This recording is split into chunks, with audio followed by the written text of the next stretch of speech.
Baghdad had been founded by the Arab conquerors of Iraq in the 8th century. It became the greatest cultural center in the world, the richest city on earth, it was said. Little survives of that time today. Successive destructions of Baghdad have seen to that. But in the center of the old city is the mosque of its patron saint, Abd al-Ghailani.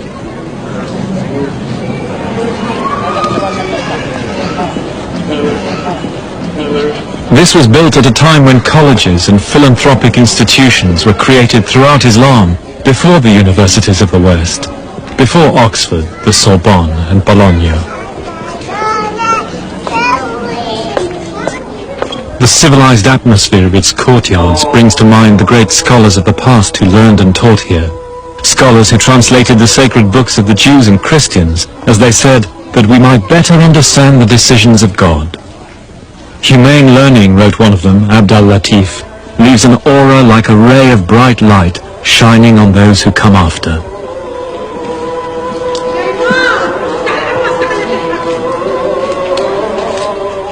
And inside the shrine, you're reminded again of the old customs of Mesopotamian worship, in the glittering Holy of Holies, whose magnificence distantly reflects something of that old pre-Islamic world.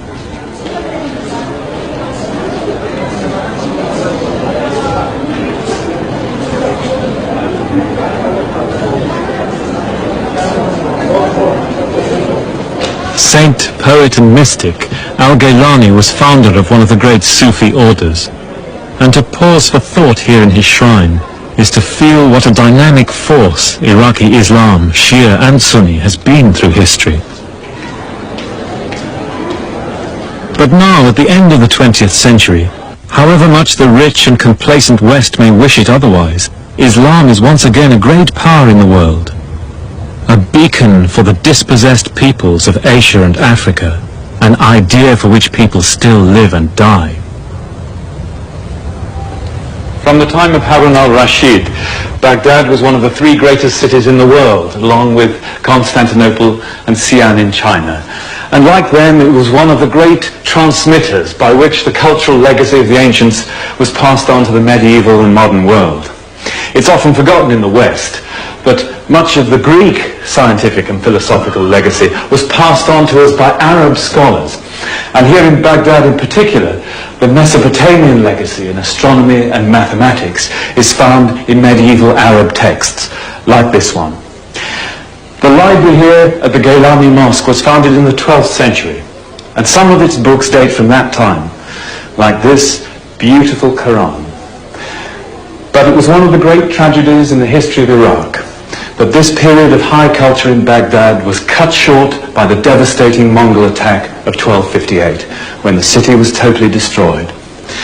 And in the aftermath, one of the survivors left this poignant note.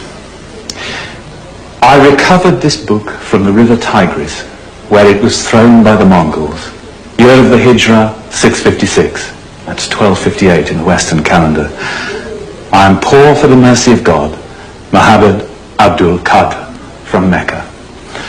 A testimony to enduring faith, not only in God, but in the power of the written word to create civilization.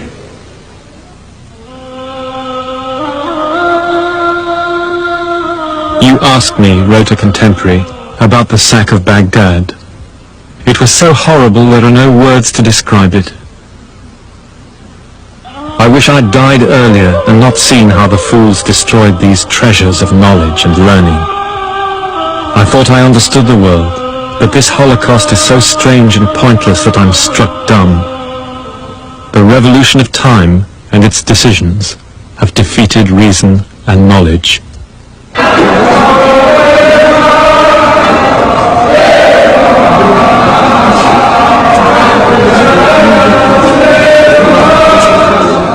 The destruction of Baghdad in 1258 and the wrecking of the irrigation canals was a turning point in the history of the Middle East. There's no doubt, said a Persian writer, that even if for 1,000 years to come no evil befell Iraq, it will not be possible completely to bring back the land to the state it was before.